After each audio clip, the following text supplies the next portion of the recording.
Buenos días, buenas tardes, buenas noches, fenómenos. Finalmente llegó. Miércoles, el mejor día de la semana. Miércoles de CNA, ¿verdad? ¿Qué tal, Norma? Y el mejor día de la semana, los miércoles de CNA. Hola, María, ¿qué tal? Hola, Gaspa, bienvenidos. Bienvenidos. A ver dónde están. ¿Dónde están? Ya está ahí el título. Isabel, ya está ahí el título. Así que no te enfades conmigo hoy. Regula tu vago, regula tu simpático, porque ya he puesto el título del directo. Venga, ¿qué tal todos? Hola, Diney.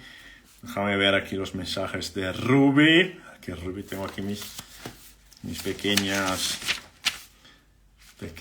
pautas, pequeños mensajes. Nacho, de Ruby. Ruby antes Ruby me enviaba mensajes diciendo te quiero, eres mi sol, eres mi cielo. Ahora me envían mensajes diciendo pañales, paralice, ¿qué más? Tráeme suero fisiológico, que tu hija está llena de mocos. ¿Y qué más? Tenemos que comprar la leche. Bueno, ahora la cosa va así. Y luego los mensajes de las jornadas que tenemos, ¿verdad? Pues muy bien, vamos ahí entonces. Lo primero es que en la semana que viene, Liney, el lunes arrancamos con la jornada, el nervio vago y el estrés crónico. Y es imprescindible que estéis todos muy pendientes de esto, porque en el lunes vamos a empezar a construir un razonamiento, a construir una nueva forma de mirar a los eventos que probablemente te ayudará mucho en la resolución de tus casos clínicos complejos en la clínica, ¿vale? Así que en el lunes es imprescindible que estés ahí en el lunes, que es cuando arrancamos. Y date este regalito, ¿no? Prepara el ambiente. Estaré ahí una hora, Luis. Mira, organízate para estar 2 horas, ¿ok? Los últimos eventos hemos logrado hacerlo, la primera clase más o menos en 2 horas. Organízate para estar ahí más o menos 2 horas. Organiza el ambiente, agarra una botella de agua, pon tus auriculares, sale un poquito de la consulta, los pacientes te van a esperar, Seguramente tus pacientes estarán agradecidos porque tú estás ahí estudiando para ofrecerles una mejor condición de tratamiento, una mejor condición de razonamiento clínico, una mejor solución. Así que yo estoy seguro que tus pacientes estarán agradecidos, ¿vale? Deja un tiempo en tu agenda para hacerlo. Hazlo por ti, ¿vale? Un ambiente calmado, tranquilo, donde puedas enfocarte. Pues será una clase al final, ¿verdad? ¿Verdad, Katy? Hora Gonzaguiana. Muy bien. Esto es lo primero. Si no estás suscrito, vete a la bio, suscríbete ahí en la bio. Es gratuito, es online. No hay más disculpas para que no estés. No hay más disculpas para que no estés, ¿vale? Arrancamos en la semana que viene. Ese es el mensaje del número 1. El mensaje del número 2, que Ruby me pidió para dejarles, yo creo que es el último, es que en marzo ya tenemos fechas para el curso de Buenos Aires y ya tenemos fechas para el curso de Río de Janeiro. Así que, si no habéis visto las fechas de Buenos Aires y de Río de Janeiro, organizaros, está ahí en el perfil, pero si no, enviarle un mensaje a Ruby ahí a través del direct message, de los mensajes directos ahí de Instagram, y el Ruby les envía, ¿vale? Las fechas, las normas y todo esto. Más que esto, para el uso horario de cada país, tenemos ahí una publicación en el feed diciendo el uso horario de cada país. Nosotros aquí estaríamos en la hora de Madrid, así que si quieres consultar la tuya, vete ahí al feed y hay un post ahí diciendo el uso horario de todos, ¿no? Pero de la mayoría de los países con los cuales en general interactuamos ahí, donde tenemos más alumnos, ¿vale? Pues esto, muy bien. Y hoy vamos a hablar de un tema que es, bueno, de verdad el tema me enamora, el tema me encanta, pero me encanta porque me gustan situaciones complejas, pero la verdad es que a los pacientes no les gusta nada y a muchos terapeutas les cuesta un montón trabajar con esto. Que es el tema del nervio vago de las cebras. El nervio vago de las cebras. Y uno me va a decir, pero Luis, yo no soy veterinario. Claro, ya lo sé que tú no eres veterinario, probablemente no. Y si fuera, tampoco sería muy probable que trabajaras con cebras. El tema cebra es una forma que no es la... Bueno, Theodore Woodward, que es un médico estadounidense, decía, si escuchas cascos en la ciudad, no imagines que es una cebra, ¿no? Imagines que es un caballo, pero no una cebra. ¿Por qué? Porque si tú estás en la ciudad, es más probable, si escuchas cascos, es más probable que sea un caballo y no una cebra, ¿verdad? Sin embargo, es posible que sea una cebra. No es probable que sea una cebra, pero es posible que sea una cebra. Y ahí va un poco el tema del paciente complejo. Y algunas personas, cuando escuchan pacientes complejos, pacientes complejos, imaginan que, pues, bueno, es complejo porque es difícil de resolver, es complejo porque esta condición clínica es muy complicada. Pues no es bien esto.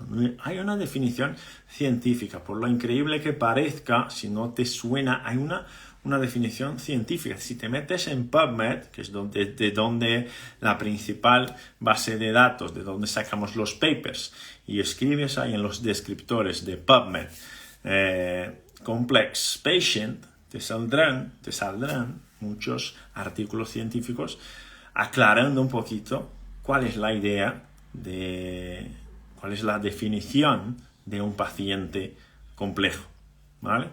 Y un paciente complejo es un paciente que tiene más de dos o más comorbilidades, dos o más eventos en paralelo. Es decir, tiene obesidad y también es sedentario y sufre de dolor crónico lumbar. O a lo mejor tiene ansiedad, tiene hipertensión arterial y también sufre con depresión, por ejemplo. ¿Entiendes? Son dos o más eventos que están o sí relacionados, entre sí, aunque eventualmente sean dos eventos en paralelo.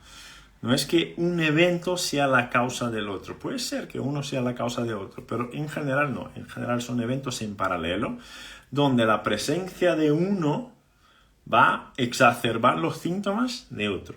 Va a aumentar los síntomas de otro.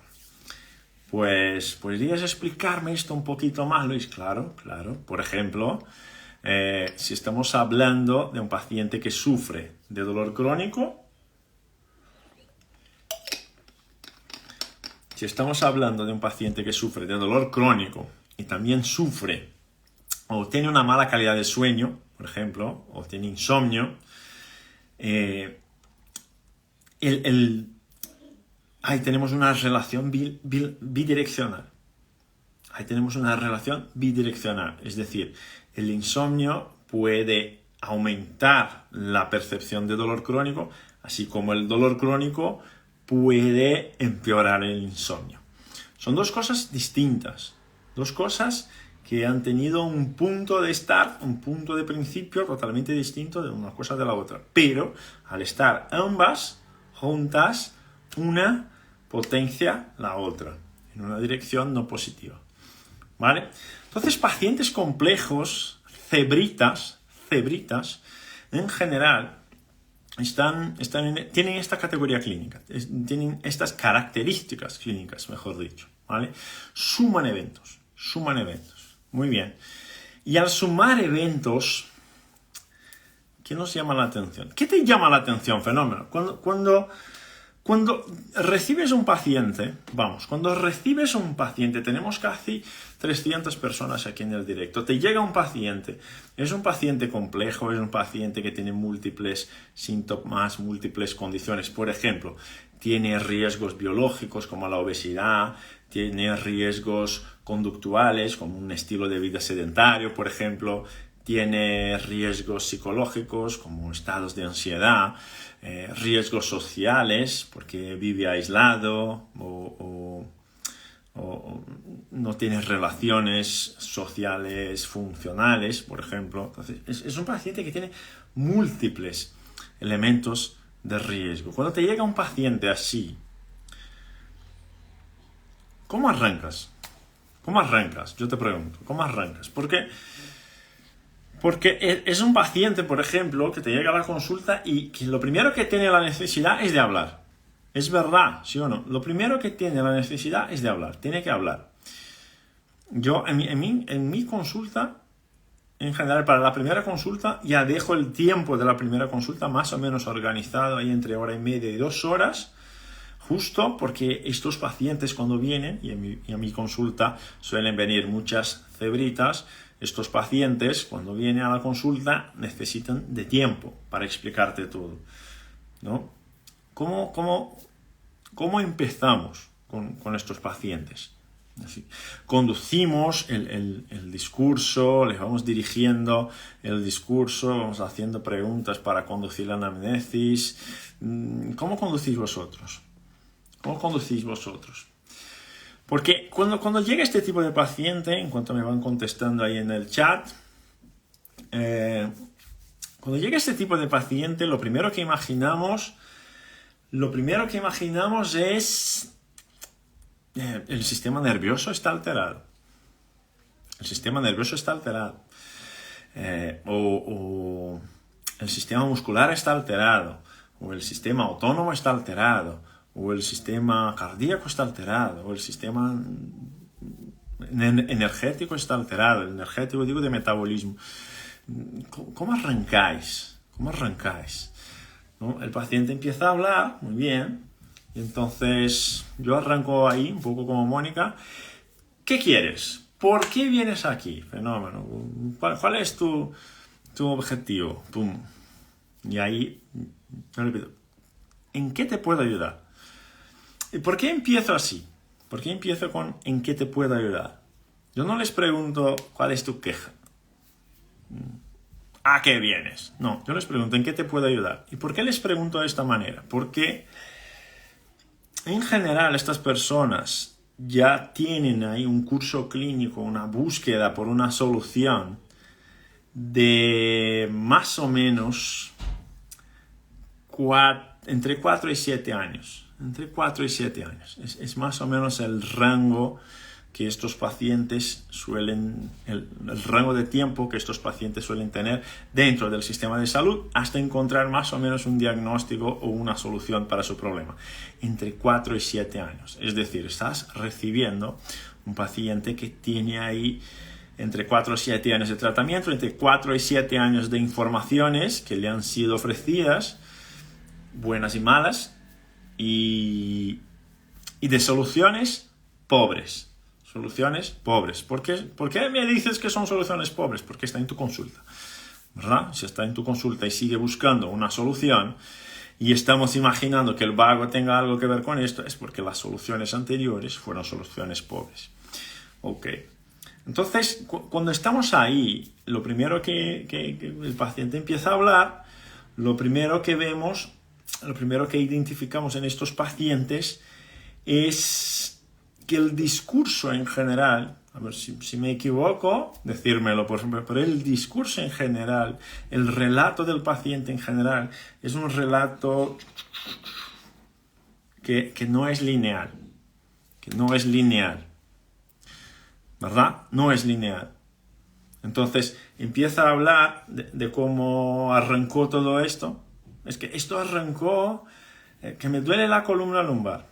Muy bien, y explícame un poquito. No, y esto arrancó hace 5 años y con un movimiento que hice o con no sé, que me desperté y me molestó mucho las lumbares y ahí arranqué.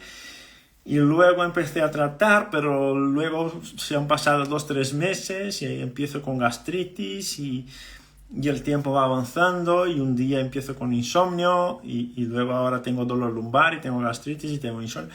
Y mi marido y mi mujer y mis hijos, y el relato es un relato que va totalmente aleatorio, como no lineal. No lineal. Ok. ¿Y por qué es no lineal?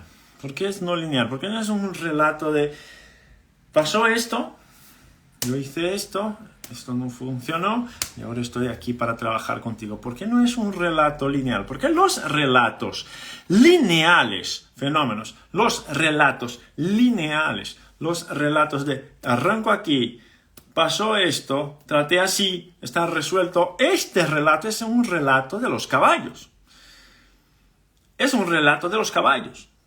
Esto es lo primero que tú tienes que tener claro. Este relato es un relato de los caballos. ¿Por qué no te llega este tipo de paciente? A mí no me llega este tipo de paciente. Luis, tengo un dolor en la rodilla aquí que arrancó hace 14 días y luego quiero que tú me lo trates. No, este tipo de paciente a mí no me llega.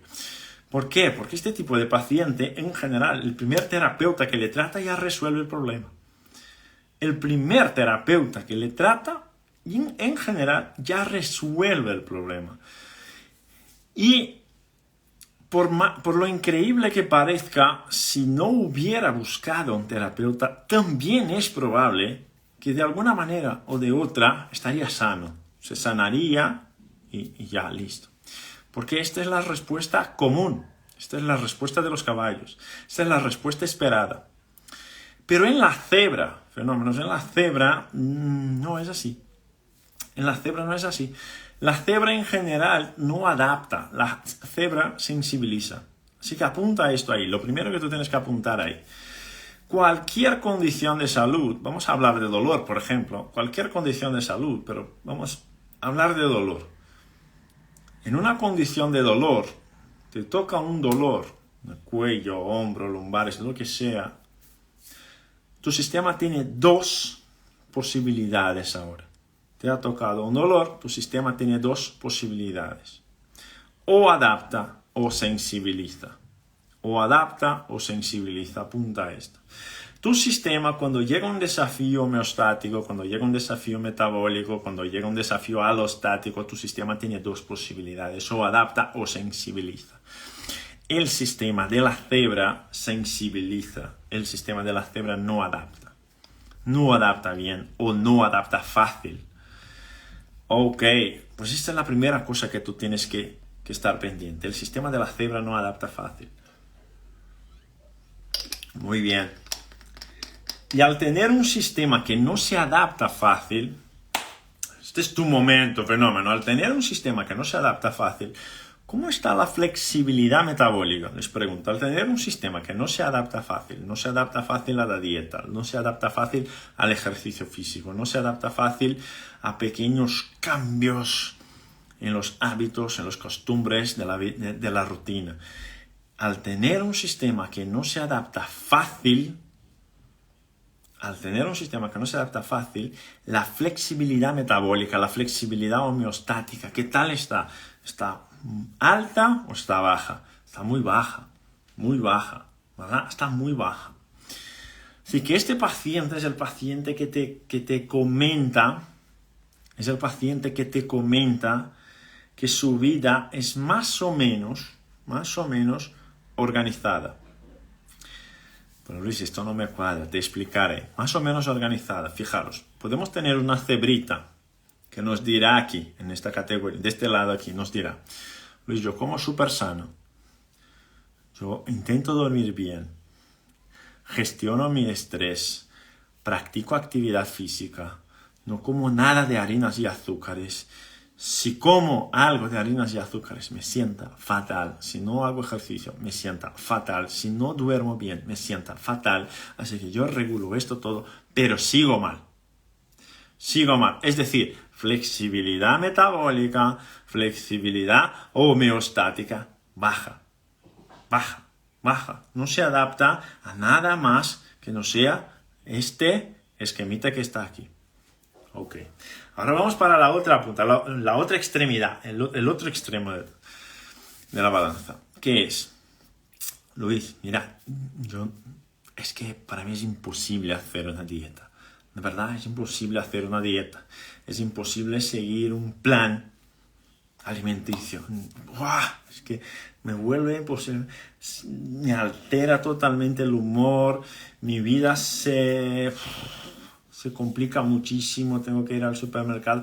Así que no, la dieta no es posible de cambiar. Ok, pues entonces es posible cambiar un poquito el comportamiento de sedentario y meter un poquito de ejercicios ahí o una caminata al día o lo que sea. Pues la verdad es que no, Luis. Es que mi vida es... ¡Wow! Mi rutina. Si supieras de mi rutina, Luis, no tienes idea, de verdad, fenómeno, no tienes idea de mi rutina. Si no, no me estarías pidiendo estas cosas. Ok, pues entonces a lo mejor podemos cambiar un poquito la rutina de sueño. Cambiamos tu rutina de sueño, intentamos adelantar un poquito, 30 minutos, una hora. Bueno, Luis, yo voy a intentar, pero la verdad es que es muy complicado. Mi vida es muy complicada, Luis. Así que si tú no puedes quitar esto con las manos, será muy complicado. ¿Entiendes? Aquí tenemos un sistema que se adapta solamente a una cosa y aquí tenemos otro sistema que también se adapta solamente a una cosa. ¿Sí o no? Y ambos tienen una flexibilidad metabólica, una flexibilidad cognitiva muy baja. Muy baja. Son muy resistentes a los cambios. En ambos los extremos tenemos tenemos características de pacientes muy resistentes al cambio. Muy bien, y ese paciente está en consulta contigo. Ahora, lo primero que tú imaginas es, si tengo una flexibilidad metabólica baja, si tengo una flexibilidad cognitiva baja, es decir, no me adapto mucho a nada, ¿qué tal estará el nervio vago de esta persona? Les pregunto, fenómenos, decidme, ¿qué tal estará el vago de estas personas? ¿Cómo estará el vago de estas personas? ¿Cómo estará el vago? ¿El vago estará alto o el vago estará bajo? ¿Cómo estará el vago? El vago en una condición de dolor crónico, el vago en una condición de insomnio, el vago en una condición de obesidad o de sobrepeso o de sedentarismo. ¿Cómo estará el vago? ¿Alto? ¿Bajo? Más o menos. ¿Qué vago? ¿Vago eres tú? ¿Qué? ¿Me está llamando vago? No, vago es el nervio. Calma. Vago es el nervio. No estoy diciendo que nadie es vago. El vago está bajo. Claro, el vago está bajo. ¿Por qué el vago está bajo, Luis? Apunta esto, fenómeno. Porque la característica una característica que coincide con una flexibilidad metabólica alta es un vago bajo. El vago está vago. ¿Entiendes? Perfecto, Katy. El vago está vago. ¿Vale? El nervio vago está bajo. La actividad vagal estará baja. Y la actividad simpática en general está alta. Cuando decimos en general porque nunca será siempre. Estamos hablando de pacientes cebras. Y una cebra lleva las rayas diferente de la otra, ¿vale? Por eso tenemos que valorar paciente a paciente. Pero en general, el vago está bajo. En general, el vago está bajo, ¿vale? Ahora, como nos comenta Lucía, hay condiciones que el vago estará alto, pero ahora mismo, Lucía, nos enfocamos aquí. En general, el vago está bajo y en general, el simpático está alto. Muy bien. Entonces, lo primero que vas a imaginar, fenómenos, llegó el paciente, empieza a contarte ahí su camino, su historia, su recorrido, todo esto. Lo primero que tú vas a imaginar es, si hay cronificación, cronicidad es tu palabra, el vago suele estar, subraya esto, bajo. Suele estar significa no siempre, ¿vale? Entonces, flexibilidad metabólica, flexibilidad cognitiva, vago, bajo. Baja flexibilidad metabólica, baja flexibilidad cognitiva, vago, bajo. ¿Ok? Muy bien. Ahora, Prof. Luciana nos dijo, si está en fatiga mental, está en estrés, esto equivale a hipoactividad vagal. Luego llegaremos ahí. Muy bien. Entonces, suele estar bajo. Muy bien. Ahora, Ahora, el vago está abajo. Mi pregunta para ti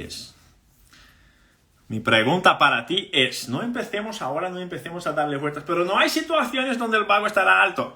Espera, porque ansiedad también es un problema de regulación del sistema autónomo. Espera, calma, nada, nunca será siempre, ¿ok? Olvidaros de esto, nunca será siempre. El fallo de los tratamientos en general está asociado justo a esta idea de que esto siempre será así. ¡Es mentira! ¿Quién te ha dicho que siempre será así? No hay esto. Esto ni siquiera con fármacos es así. Tú le das un fármaco a una persona para dormir, un inductor del sueño, a una persona A y duerme de maravilla. Y le das a la B y se despierta. Ni con fármacos es así. Pero con la cebra es peor. Así que calma. Ok, muy bien. Entonces, ahora te pregunto, si tú trabajas con pacientes, eres psicólogo, trabajas con pacientes que sufren con alteraciones del humor, o eres nutricionista y trabajas con pacientes que tienen trastornos alimenticios, como la obesidad, por ejemplo. Eres entrenador personal y trabajas con personas que son sedentarias por característica y eventualmente tienen algún tipo de dolor. Eres osteópata, fisio, quiropráctico, dentista y trabajas con dolor de ATM, por ejemplo. Muy bien. Lo primero que nos viene a la cabeza es, si tengo un gordito, tengo que hacerle adelgazar. Si tengo una persona que tiene trastornos de humor, tengo que estabilizar el humor. Si tengo una ATM que duele, tiene que dejar de doler. Pues esto es fácil, Luis, por favor. Pues qué cosa tonta. Pues ahí está el fallo, ¿no? El fallo de razonamiento está justo ahí. Y ahí empezamos a equivocarnos. ¿Cómo que empiezo a equivocarme ahí? Claro, tu pregunta no debería ser, ¿cómo voy a solucionar esto? Tu pregunta no debería ser esta. ¿Cómo voy a solucionar esto? Esta no debería ser tu pregunta. Tu pregunta debería ser, ¿por qué? ¿Por qué está pasando esto? ¿Por qué esto está pasando? ¿Por qué el cuerpo de mi paciente tenía dos posibilidades? ¿Te recuerdas? El cuerpo de mi paciente tenía dos posibilidades. ¿Cuáles eran las dos posibilidades? O adapta o sensibiliza. Pero el de mi paciente no hizo lo que se esperaba, que era adaptarse. No lo hizo. No se adaptó. Sensibilizó. Tu pregunta no es si duele, si está gordito, si está delgadito, si está ansioso, No, esto no es tu pregunta. Tu pregunta es, ¿por qué no se adaptó? Esta es tu pregunta. ¿Por qué no se adaptó? ¿La has apuntado? ¿Has apuntado esto? ¿Por qué no se adaptó? Adapto, sensibiliza. Este no adaptó. Sensibilizó. Tu pregunta es ¿por qué sensibilizó? Porque el dolor de la ATM, la obesidad, la ansiedad, todo esto que estamos diciendo es la consecuencia de la no adaptación. Es la consecuencia de no haber sido capaz de lidiar con estos challenges, con estos desafíos homeostáticos. Ese es el tema. Ok. Y entonces, imaginaros, yo estoy intentando adelgazar a mi paciente, pero el sistema simpático está hiperactivo. Y el sistema simpático hiperactivo me genera aumento de la permeabilidad de la barrera gastrointestinal. Pregunta, ¿con qué estudios clínicos se evalúa el nervio vago? Te respondo, Martic, ¿con estudio? Ninguno. Con estudio no evaluamos el nervio. Evaluamos el nervio con electrocardiogramas, con Dopplers, con una banda de Polar, hay un montón de estudios para evaluar el nervio vago. La mayor parte de ellos tú lo haces en laboratorio. Y es fatal, porque para nosotros en laboratorio no vale nada. Pero para evaluar en clínica, la banda de Polar es la mejor opción que tienes y está súper avalada por la mejor literatura científica disponible, ¿vale? Con la variabilidad de la frecuencia cardíaca. Porque aquí, fenómenos, aquí, en nuestro canal, Luis Gonzaga, Fisiosteopatía, aquí, si no es avalado por la ciencia, Lo dejamos, porque no vamos a estar hablando de gurús. Aquí no queremos saber de gurús, queremos saber de águilas, cazadores de cebras, porque si hay una cebra en la ciudad, nosotros la vamos a tratar, la vamos a cuidar y la vamos a encontrar, ¿vale? La mirada del águila, ampliar la mirada. Muy bien. Entonces, ¿entiendes tu pregunta? Tu pregunta es ¿por qué no se adapta? Y en general, cuando el paciente no se adapta porque algo está fijando un eje de hiperactividad simpática. Si yo tengo hiperactividad simpática, esto también está asociado a la ansiedad. Si tengo hiperactividad simpática, yo tengo un estado de catabolismo sostenido. ¿Qué es un estado de catabolismo sostenido? Es un estado de consumo de energía. No es un estado de conservación de energía, no es un estado de regeneración de energía, es un estado de consumo de energía. Y en un estado de consumo de energía yo no puedo sanar, yo no puedo curar, yo no puedo regenerar. No puedo, sea lo que sea. En un estado de consumo de energía no puedo. Es de ahí donde vienen las condiciones como artritis reumatoides, Parkinson, Alzheimer, osteopenia, osteoporosis. Son de estados catabólicos sostenidos. Muy bien. Entonces yo imagino que el vago esté bajo y yo imagino que el simpático esté alto. Muy bien. Pero la pregunta en general, la pregunta de alguien que no es un águila, que no es un cazador de cebras, es ¿cómo voy a tratar el simpático? ¿Y cómo voy a tratar el vago? Fijaros. Cazadores de cebras que están aquí conmigo. ¿Verdad? ¿Verdad? ¿Vamos a preguntar cómo voy a tratar el simpático? ¿Vamos a preguntar cómo voy a tratar el vago? No. ¿Por qué no voy a preguntar cómo voy a tratar el simpático y cómo voy a tratar el vago, Luis? Porque el sistema simpático y el sistema parasimpático, fenómenos, son sistemas de respuesta. Apunta esto ahí en tu cuaderno.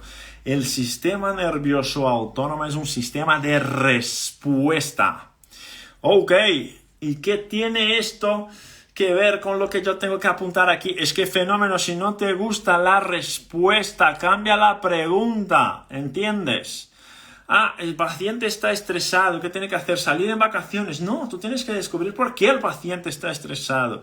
El estrés no es solamente el estrés mental que reconocemos como la rabia, como la ira, como las personas que han perdido totalmente la paciencia. No es solamente el estrés mental, hay el estrés físico.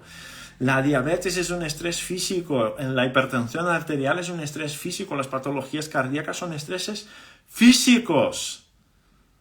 ¿Entiendes? Estamos llevando todo esto solamente al plan mental y de verdad el cuerpo se lo está comiendo. Incluso a veces esto no llega aquí. ¿Habéis visto el post que hemos subido otro día? Síntomas no usuales de estrés. En el lunes vamos a empezar a trabajar sobre esto. Como por ejemplo, si el paciente está en tu consulta y tiene dispareunia, tiene dolor para la relación sexual, por ejemplo, con su pareja, esto es un signo de estrés crónico. Esto es un signo de estrés crónico. ¿Lo sabías? Es un signo de estrés crónico. Reflujo gastroesofágico es un signo de estrés crónico. Como un pepino y no adelgazo. ¿Cuántos nutricionistas tienen que lidiar con pacientes así? Como un pepino y no adelgazo nada. ¡Bum! Esto es un signo de estrés crónico. Es una disfunción autonómica. ¿Cómo está el vago en esta situación? Súper bajo. Súper bajo. No puedo dormir. ¿Cómo está el vago en esta situación? Bajo. Tengo dolor crónico. ¿Cómo está el vago en esta situación? Bajo. ¿Y por qué yo necesito tanto del vago, Luis? Necesito del vago, fenómenos, porque el vago es el regenerador. El regenerador. Es el que va a restablecer el anabolismo, es el que va a eliminar la fase de catabolismo, que es la fase simpática que tiene que pasar, pero que tiene que cambiar. La fase catabólica, anabólica, tiene que cambiar. Esto tiene que cambiar a lo largo del día. Tenemos problemas cuando no cambiamos el nivel de activación. Ok. Entonces, ¿y cómo podemos ayudar en el estrés crónico, en las relaciones, en el sobrepeso? ¿Cómo podemos ayudar? Pues lo primero que tenemos que hacer con esta relación es justo valorar la actividad vagal. No es posible adelgazar sin que el vago esté regulado. No es posible adelgazar sin que el vago esté regulado. ¿Por qué? Porque si el vago está bajo, ¿sabéis lo que pasa con la permeabilidad de la barrera gastrointestinal? ¿Sabéis lo que pasa con la permeabilidad de la barrera gastrointestinal? ¿Alguien me puede ayudar? ¿Alguien me puede ayudar? ¿Qué pasa con la permeabilidad de la barrera gastrointestinal si el vago está bajo y si el simpático está alto? Aumento la permeabilidad de la barrera. Y si yo aumento la permeabilidad de la barrera, ¿qué pasa con la microbiota gastrointestinal? Con la microbiota, que hoy está tan de moda la microbiota. Que está tan de moda la microbiota. ¿Qué pasa con la microbiota? Se altera la microbiota. Se altera la microbiota. Y si yo altero la microbiota, ¿qué va a pasar? Mi paciente de inmediato va a un nutricionista que le va a dar probióticos, prebióticos, simbióticos. ¿Y qué pasa? Que no funciona con mi cebrita, no funciona con mi paciente. ¿Y por qué no funciona? Porque el sistema simpático está hiperactivo y no va a funcionar. Y no va a funcionar. Y veis, justo cuando empezamos a construir un escenario más complejo, la pregunta que viene a la cabeza, ¿cuál es? Que os comenté antes, que está ahí ahora en el chat, que más de una persona ya ha puesto. Bueno, entonces, ¿cómo resuelvo esto? ¿Veis? ¿Veis? Justo lo que os comenté antes. Cuando yo os comento, hay una situación A, la primera pregunta que viene es, ¿cómo soluciono esto? Para la cebra, fenómenos. No es así. No es así. Tú tienes, queridos terapeutas, tienes que construir un razonamiento clínico. Tienes que construir un caso clínico sólido. Tienes que invertir tiempo en la construcción del problema. ¿Por qué? Si no está resuelto, es porque las soluciones comunes que les valen a todos los caballos, al paciente que tenemos en clínica, no le vale. No le vale. Si fuera así, ya estaría resuelto. ¿Veis? Aquí en el chat ya vemos el comportamiento normal de... ¡Pum! Y si tengo esto, ¿qué tengo que hacer entonces? ¿Cómo se soluciona esto entonces? ¿Cómo tengo que estimular el vago? Primero tú no tienes que pensar en estimular el vago. Primero tú tienes que pensar, ¿cómo puedo identificar que el vago está alterado? ¿Cómo puedo identificar que el vago está alterado? No, nada de tendón central, por favor, nada de tendón central. Restablecer el trayecto del vago, esto es fake news, esto es mitos de la historia de la osteopatía. Olvidaros de esto, esto es parte de la historia de la osteopatía, debería estar en un museo, ¿okay? Aunque se sigue enseñando. Entonces, tu pregunta es, ¿cómo valoro al vago? ¿Cómo puedo saber cómo está la actividad vagal? Pero Luis, me has dicho, hay especialistas ahí en Mendoza, María, envíale un directo a Ruby que te va a contestar. Entonces, midiendo la variabilidad, ¿verdad, Adri? Entonces, lo primero que yo tengo que saber es, ¿cómo puedo identificar la actividad vagal? Midiendo la variabilidad de la frecuencia cardíaca. Esto es lo primero que yo tengo que saber. Eso es lo primero. Y lo que más no me da rabia, pero lo que más me sorprende es que muchos pacientes ya conocen la necesidad de valorar la variabilidad de la frecuencia cardíaca para buscar un tratamiento más efectivo y en cambio muchos terapeutas no tienen ni idea de qué es esto. Muchos terapeutas, de verdad, les digo, muchos terapeutas no tienen ni idea de cómo hacerlo. Y siguen creyendo que alteraciones vagales, alteraciones del sistema nervioso autónomo, son pseudociencia. Pues yo te animo, métete ahí en Google y pon ahí vagus nerve. Pero acepta solamente lo que venga de PubMed, que es una base de datos científica. te salen más de 40.000 artículos. Más de 40.000 artículos. ¿Ok? Entonces, nosotros, ¿cómo utilizamos esto? ¿Cómo utilizamos esto? Utilizamos una banda de Polar para medir cómo está la variabilidad cardíaca. ¿Y esto qué nos va a informar? Cómo está tu sistema simpático y cómo está tu sistema vagal. Muy bien, este es el primer punto. Este es el primer punto. Ok. Ahora, tenemos ahí nuestro paciente complejo. Muy bien. Que tiene dolor pélvico, que tiene ansiedad, que sufre con hipertensión, que sufre con diabetes. Ok, muy bien. Y hemos valorado ahora la variabilidad de la frecuencia cardíaca. Muy bien.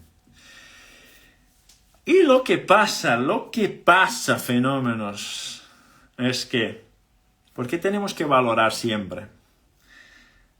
Porque te sale, a veces, una actividad vagal súper alta. Imaginaros esto.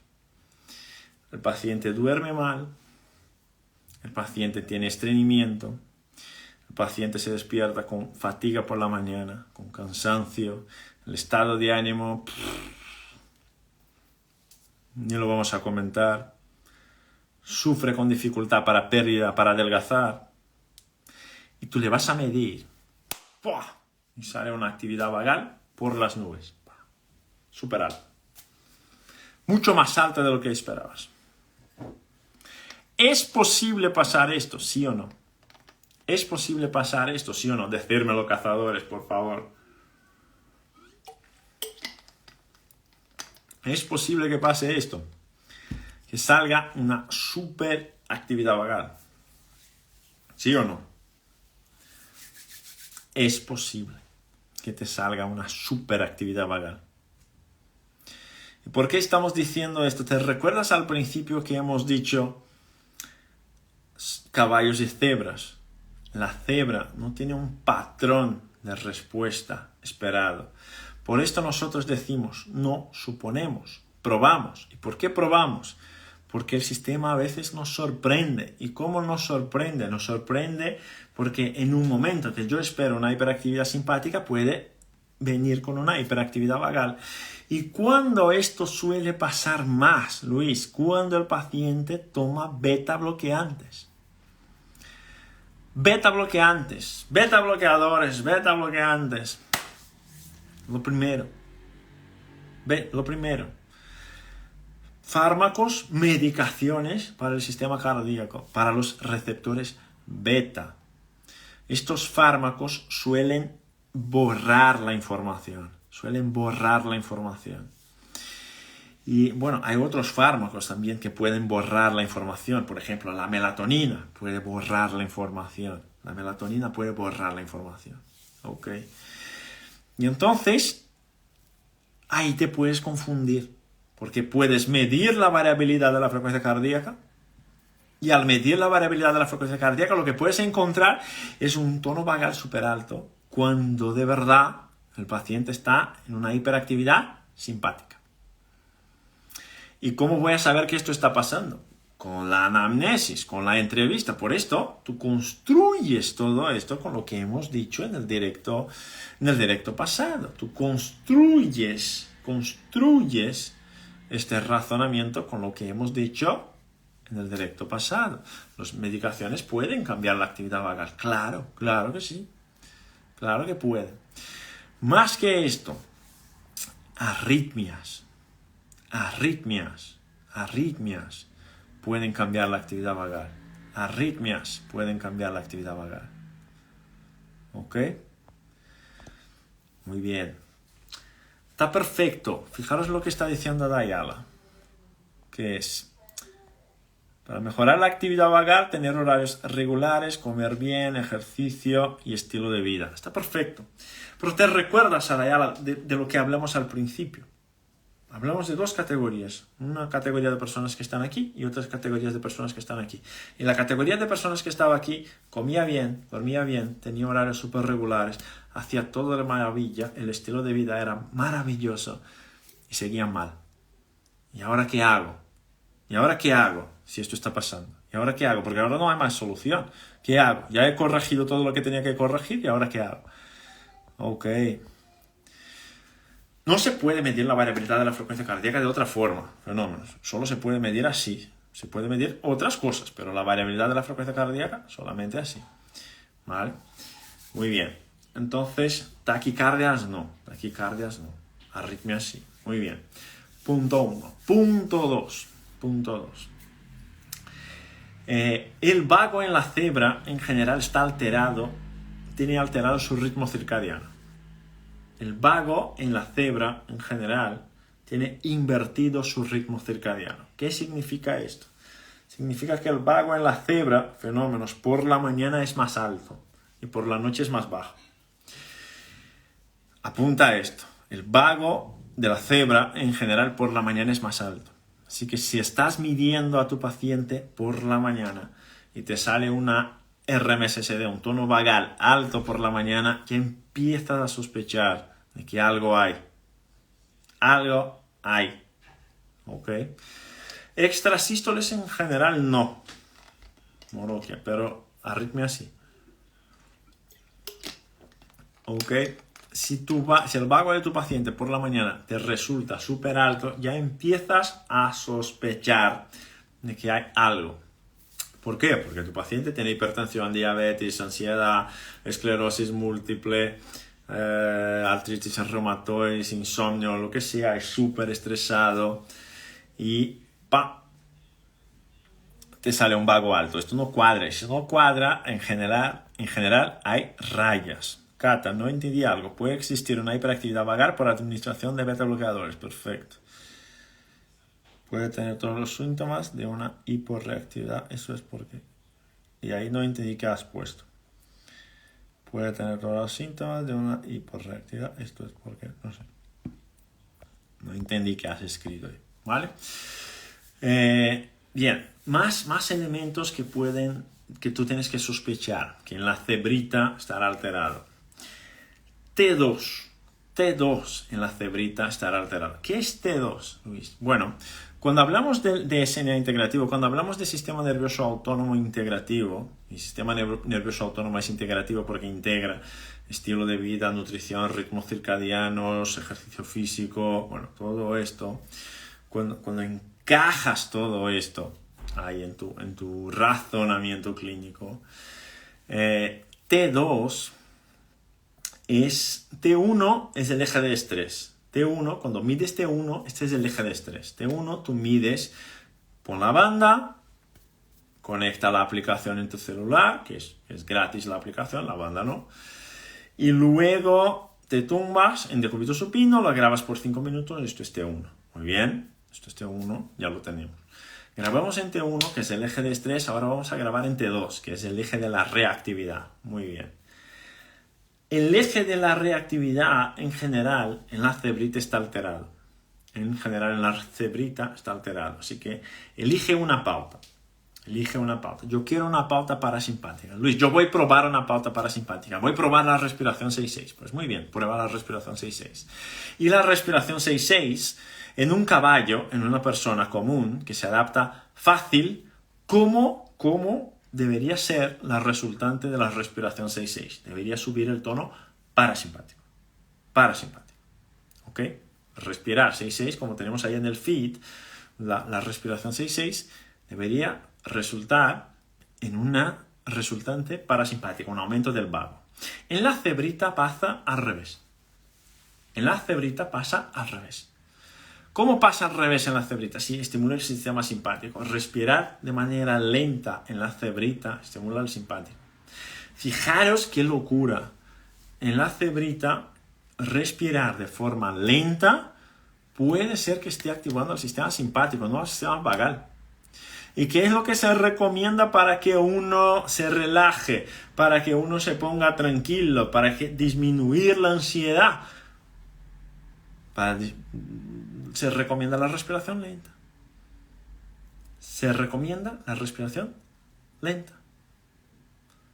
¿Entiendes? Y para la cebrita sale todo al revés. Y entonces, respirar lento para la cebrita le está haciendo daño. ¿Y cómo voy a descubrir esto? Pues probando. Por esto tu terapeuta tiene que saber esto. ¿Ok? Cata, claro que quiero decir es que los beta bloqueadores pueden arrojar un vago hiperreactivo. No, hiperreactivo no, un vago alto. Vago hiperreactivo es otra cosa. ¿Okay? El vago estará alto. No siendo así, me explico, el paciente puede tener todos los síntomas de un vago hiporreactivo. Puedes tener síntomas de un vago hiporreactivo. Es un síntoma de hiperactividad simpática. Si un vago está hiporreactivo, es hiperactividad simpática. Es decir, el vago entra menos porque tengo una hiperactividad simpática. Ese es un eje de estrés, tal cual clásico. ¿Vale? Entonces, T2 está alterada. Muy bien. Y puede ser, apunta esto ahora, para las personas que sufren con hipotensión. Las personas, si el vago está alto, ¿cómo se podría regular? José, te mato, porque tú ya eres mi alumno. Te mato. Me estás preguntando cómo se puede regularizar. Me deberías preguntar, ¿por qué está así? ¿No? ¿Por qué? ¿Cómo se debe regularizar? Te mato. Pero te mato ahí en el grupo de WhatsApp después. No aquí, en vivo. Pero te mato. Tú ya eres mi alumno. ¿Cómo se puede regularizar? Te vas a ver. Te voy a enseñar ahí en el grupo. Tu pregunta es ¿por qué está alto? No es ¿cómo voy a regularizar? La pregunta es ¿por qué está alto? Después de resolver la pregunta de ¿por qué está alto? Ahí podemos saber cómo regularizar esto. Ahora, vamos al revés. ¿Al revés qué es, Luis? Síntomas de hipotensión.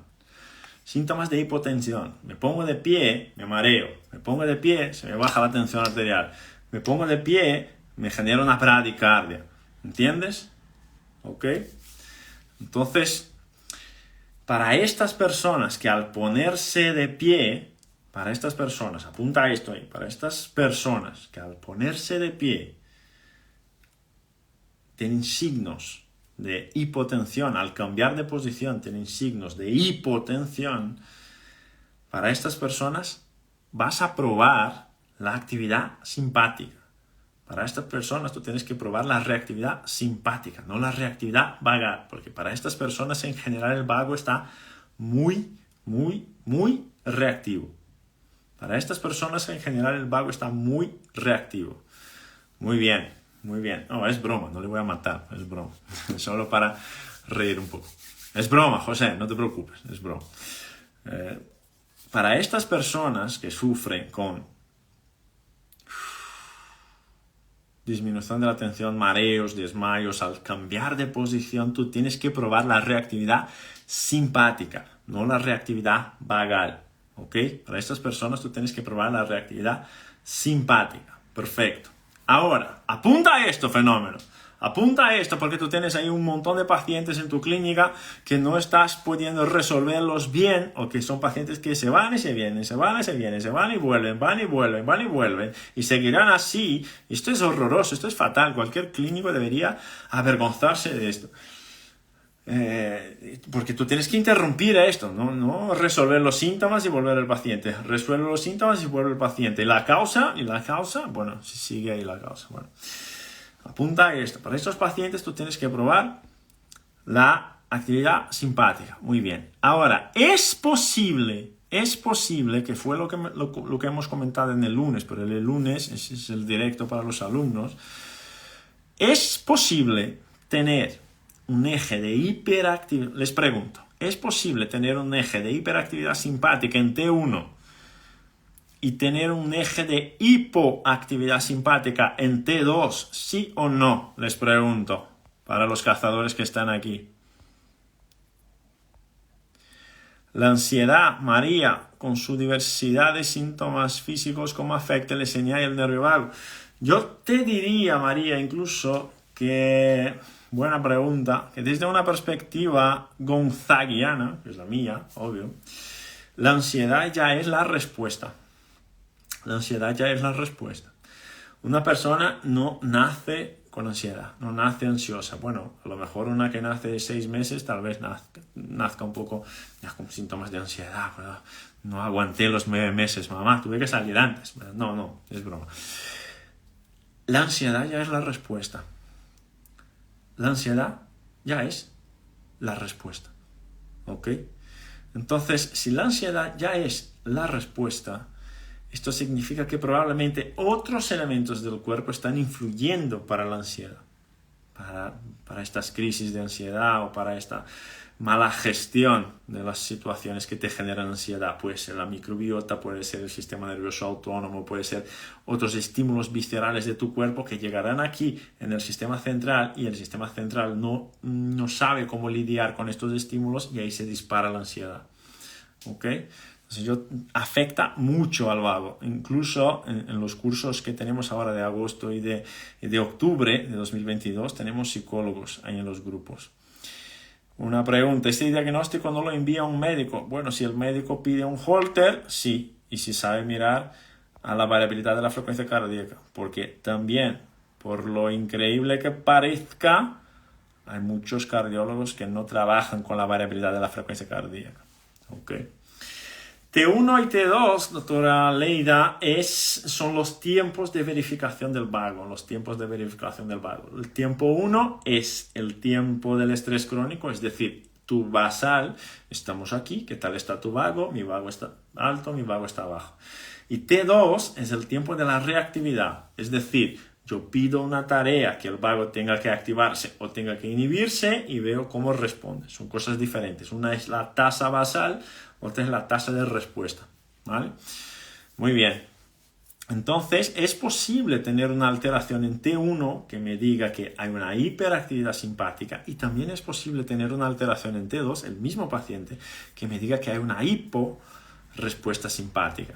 Y sabéis, me podéis decir una condición clínica, o les doy una condición clínica donde pasa esto, que en T1, es decir, el paciente está tumbado y el vago está abajo, y el paciente está de pie, es decir, el vago está abajo, el simpático está alto, y el paciente está de pie o está haciendo ejercicios, y luego el simpático, que debería estar más activo, está abajo y el vago está alto, está invertido. Y les doy la condición clínica más clásica donde pasa esto. Fibromialgia, ¿verdad, Linney? ¡Qué máquina, Linney! Linney ya es un águila. Fibromialgia suele pasar esto. El vago está abajo cuando tú estás tumbado, que es el momento que el vago debería estar alto, y el vago está alto cuando tú estás haciendo ejercicio, que es el momento que el vago debería estar bajo y el simpático debería estar alto. ¿Vale? Entonces, están invertidos. Perfecto. Fibromialgia pasa esto. Condiciones como fibromialgia tú vas a encontrar esto. Bueno, vas a encontrar esto tal vez en otras condiciones como colon irritable, Parkinson, esclerosis múltiple, bueno, condiciones autoinmunes o neurodegenerativas en general. Ok. Pero Luis, yo trato solamente dolor. ¿Qué tiene que ver el sistema nervioso autónomo con dolor? Bueno, si el dolor viene de un tejido muscular, si el dolor viene de un tejido visceral, si el dolor viene de un tejido facial, si el dolor viene de un tejido ligamentoso, si el dolor viene de un tejido neural, independiente de donde salga el estímulo nociceptivo que se convierte en dolor, ahí en el centro y baja, independiente de donde salga, te pregunto, ¿es necesario para que se vaya el dolor hacer el proceso de desinflamación? ¿Es necesario desinflamarse, sí o no? ¿Es necesario desinflamarse, sí o no? ¿Qué opináis? ¿Es necesario desinflamarse? Inflamarse es necesario, ok, para que podamos hacer la curación. Ahora, el proceso antiinflamatorio, ¿es necesario desinflamarse, sí o no? Sí, ¿verdad? ¿Verdad, Norma? Es necesario desinflamarse. Claro, ¿verdad? Es necesario desinflamarse. ¿Verdad, Ayala? Claro. ¿Y sabéis cuál es el nervio que tiene un papel súper importante en la regulación de la inflamación? Uno de los nervios que tiene un papel fundamental en la resolución de la inflamación, en la antiinflamación, es el vago. Es el vago. Si yo tengo un simpático alto y un vago bajo, ¿cómo voy a hacer el proceso antiinflamatorio? ¿Cómo haré el proceso antiinflamatorio de mi cuerpo? ¿Cómo mi cuerpo va a producir una respuesta antiinflamatoria si el vago está bajo? ¿Cómo? No va a producir. Tu cuerpo, que es una máquina, es una farmacia. Tu cuerpo es una farmacia. El sistema nervioso autónomo posibilita que tú utilices todos los recursos de tu farmacia interna. El sistema nervioso autónomo posibilita que tú utilices todos los recursos de tu farmacia interna. Ok, pero si el vago está abajo, la farmacia para las medicaciones antiinflamatorias está cerrada. No hay manera. No hay manera de desinflamarse si el vago está abajo. Otra vez, nuestra pregunta es, ¿por qué el vago está abajo? Es una cebrita. ¿Por qué el vago no se recuperó después del trauma, después de la inflamación, después de la cirugía? ¿Por qué el vago no se recuperó? Esta es nuestra pregunta. Pero en cuanto esté bajo el vago, no hay proceso antiinflamatorio eficiente. No hay. El cortisol sigue alto. Y ahí, ¿cómo voy a cambiar la dieta de mi paciente si el proceso antiinflamatorio no está funcionando?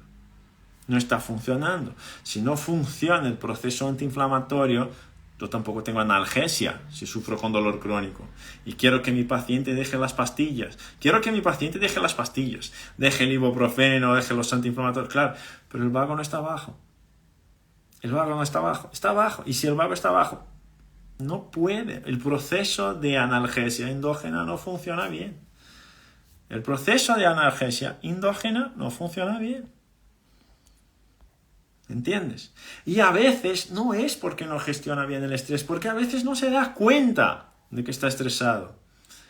A veces no se da cuenta de que está estresado. Les voy a comentar dos cositas más, porque la semana que viene vamos a seguir con esta línea de razonamiento ahí con un caso clínico que arrancamos en el lunes y terminamos en el viernes.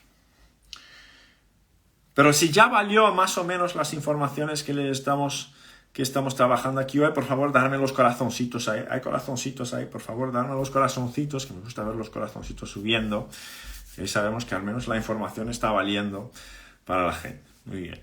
Le voy a decir dos cosas más, porque después seguimos en la semana que viene con la jornada del nervio vago y del estrés crónico. Muy bien. La primera de ellas. Si un paciente se duerme en tu consultorio, se duerme en la camilla,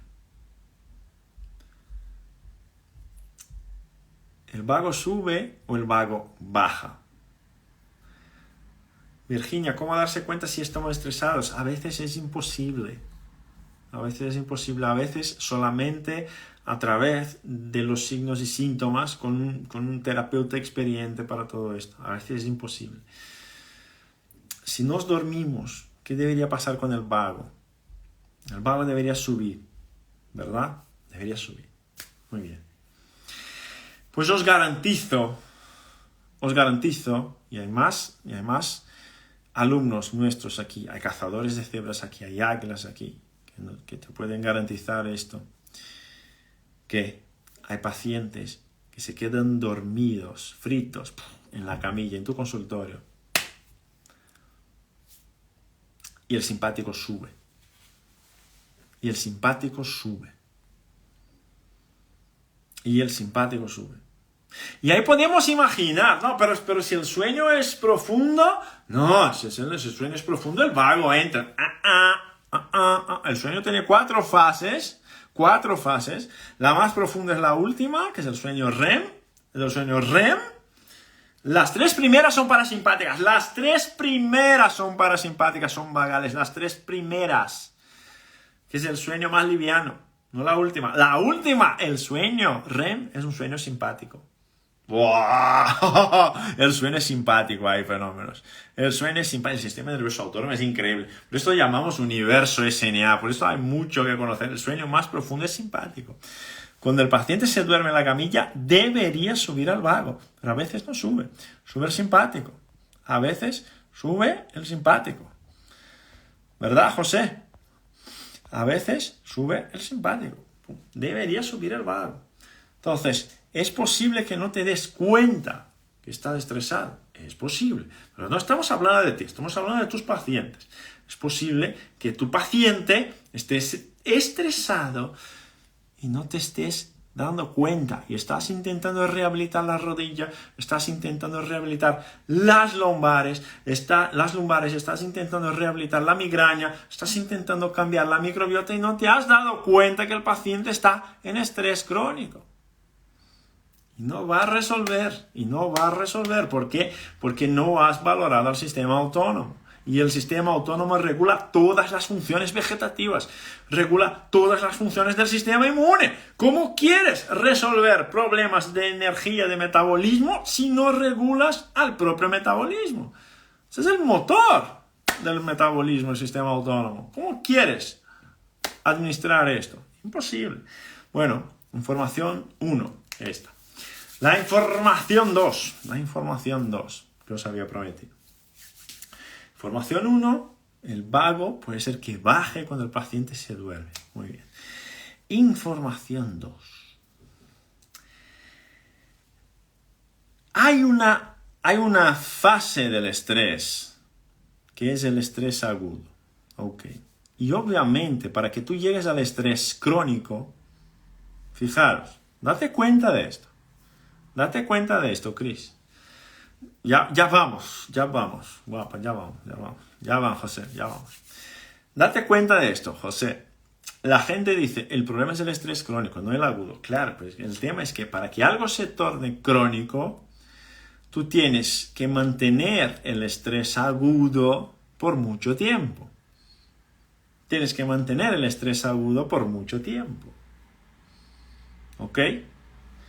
Para que algo se torne crónico, tú tienes que mantener el momento de agudización por mucho tiempo. Y hay un momento antes de que tu cuerpo se desequilibre, porque el estrés crónico ya es la desequilibración. Antes de que tu cuerpo se desequilibre, apunta a esto, por eso puede salvar tu vida. Esto de verdad puede salvar tu vida. Antes de llegar al estrés crónico, tienes que pasar por un tiempo sostenido de estrés agudo. Y en el estrés agudo, fenómenos, tú no sientes nada. Nada. En el estrés agudo estás con una liberación de glucocorticoides súper alta. Y los glucocorticoides son analgésicos. El cortisol es malo solamente si es crónico. Porque el cortisol en el corto plazo es una maravilla, es analgésico, es antiinflamatorio, es una maravilla, solo es malo si está sostenido.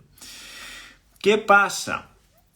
Cuando estás desarrollando este eje de estrés crónico, tú no sientes nada. Te tumbas a las 2 de la mañana, te despiertas a las 6 de la mañana y te despiertas con energía. Es decir, duermes poco y te despiertas bien. No tienes dolor. Puedes hacer lo que sea. No tienes dolor. Te sientes una máquina. Te sientes un motor, una Ferrari. Puedo hacer lo que sea. Ok. Alimentación totalmente alterada. Mala, proinflamatoria, sedentario, fumador, duerme poco, el intestino estreñido y estoy una máquina. Así que apunta a esto. Si duermes poco, tienes que estar cansado. Si duermes poco y estás cansado, está perfecto. Está perfecto. ¿Por qué? Porque cuadran los síntomas. He dormido poco y estoy cansado. Cuadran los síntomas. Soy sedentario y estoy haciendo mucho esfuerzo. Me cuesta. Está perfecto. Porque cuadran los síntomas. Cuadran. ¿Entiendes? Cuadran las cosas. Ahora, soy sedentario y no me canso. No cuadra. No cuadra. Y si no cuadra es porque hay rayas. Duermes poco y tienes energía. No cuadra. Y si no cuadra es porque hay rayas. Es porque hay rayas. ¿Entiendes? Y si hay rayas hay que sospechar. ¿Por qué? Porque cuando cuadran las respuestas, tenemos ahí un caballo, ya sabemos, en este paciente la respuesta es esta, puedo tratarle así porque sale todo más o menos bien, pero en la cebra no, en la cebra la cosa funciona así, la cebra duerme 9 horas, a lo largo de la noche duerme 9 horas, se desmaya, ¡pum!, se despierta por la mañana cansada. Y tú le dices, tienes que dormir más. No, acaba de dormir 9 horas. La cebra come un pepino y no adelgaza. Y tú quieres decirle, no, es que tienes que comer menos, pero si como un pepino. Pues, ¿entiendes? La cebra va a practicar actividad física y no es que le duele un día después de practicar actividad física, le duele una semana después de practicar actividad física. ¿Entiendes? Entonces, el hecho de que tú no estés sintiendo nada, el hecho de que una persona o un paciente no esté sintiendo nada, no significa que el cuerpo está bien adaptado. No significa que el cuerpo está bien adaptado. ¿Vale? El hecho de que no estés sintiendo nada no significa que el cuerpo esté bien adaptado. ¿Y cómo voy a saber si el cuerpo de mi paciente está bien adaptado, Luis, o el mío? A través de la variabilidad de la frecuencia cardíaca, a través de la verificación del vago. El vago es el mejor factor prognóstico, para cualquier condición. Para cualquier condición de cronicidad es el mejor factor prognóstico para cualquier condición de cronicidad. Para cambiar comportamientos, para cambiar hábitos, para cambiar comportamientos, para cambiar actitud, para cambiar metabolismo, para cambiar la estructura física, para cambiar dolencias, molestias periféricas. El vago es el mejor factor prognóstico, pero hay que valorarlo de manera objetiva, hay que valorarlo de manera avalada por la ciencia y no a través de la percepción de gurús. Yo creo, mira, voy a poner la mano aquí, a ver, no, tu vago está muy mal. ¿Cómo sabes que mi vago está mal? No, porque estoy palpando aquí. Olvídate de esto. Bueno, aquí al menos no vas a escuchar esto. Aquí no vas a escuchar esto. ¿Ok? Aquí nosotros probamos. Nosotros no suponemos nada, nosotros probamos porque aquí no hay gurús. ¿Ok? Muy bien. Pues les dejo la invitación, les cuento en un minutito la historia de la rana. Hay una rana, la rana está en la olla y el agua está al tiempo. Perfecto. La rana está en la olla, el agua al tiempo. Tú empiezas a calentar el agua poquito a poco. ¿Sabes qué pasa? Cocinas la rana. ¿Por qué cocinas la rana? Porque la rana que está en la olla no percibe que la temperatura del agua sube. Y cuando lo percibe, ya no tiene energía para saltar. ¿Qué tenemos que hacer con nuestros pacientes? Decirles, ranita, salta, que la temperatura está subiendo y no te estás dando cuenta. Y la rana que está en la olla no se da cuenta. A veces somos nosotros. La rana que está en la olla, a veces son nuestros pacientes. Y si son nuestros pacientes, es nuestra responsabilidad decirles, ranita, salta. Y es tu responsabilidad conducir el tratamiento y la clínica de este paciente para la salud, para la vida, para la calidad, para la resolución de todo esto y no para el mantenimiento. ¿Vale? Muy bien, pues historia contada. En el lunes arrancamos. Fenómenos. Un cuaderno de apuntes, 2 horitas. Pídele al marido, a la abuela, al abuelo, al vecino. Quédate con los niños y con mi marido. Quédate con los niños y con mi mujer. Pero déjame aquí 2 horas solo. Porque hoy tengo clase y hoy voy a empezar a comprender los fallos de tratamiento que más ocurren en el ambiente sanitario, en el ambiente de la salud, en el mundo de la salud, y que están cronificando cada vez más gente, cada vez más personas a diario en el mundo. Ya hemos publicado un post, ahí Ruby lo hizo, que las cebras responden a 5% de los pacientes que tenemos y consumen 65% de los recursos sanitarios. ¿Vale? Déjate un ratito para aprender en el lunes, miércoles y jueves de la semana que viene. Si no estás suscrito, suscríbete en la bio, te espero ahí y con ganas, una botella de agua, energético, lo que sea, un cuaderno de apuntes. ¡Ya por ellas! Cazadores, dadme corazoncitos, por favor, para que yo salga contento aquí, que Ruby ya me va a echar la bronca, porque me pasé del tiempo, José, me pasé. Muy bien, pero está bien, ¿no? Yo creo que estaba bien el directo. Súper. La hora, podéis encontrar ahí un post en el feed para saber la hora de todos los países que están ahí, ¿vale? Nos vemos pronto, fenómenos, en el lunes. Tenemos un encuentro. Para el grupo del avanzado, en el sábado. Prepararos, fenómenos, entre 1 y 2 horitas gonzaguianas. Muy bien, águilas, a por ellas. Nos vemos. NSN, abrazo, chatos.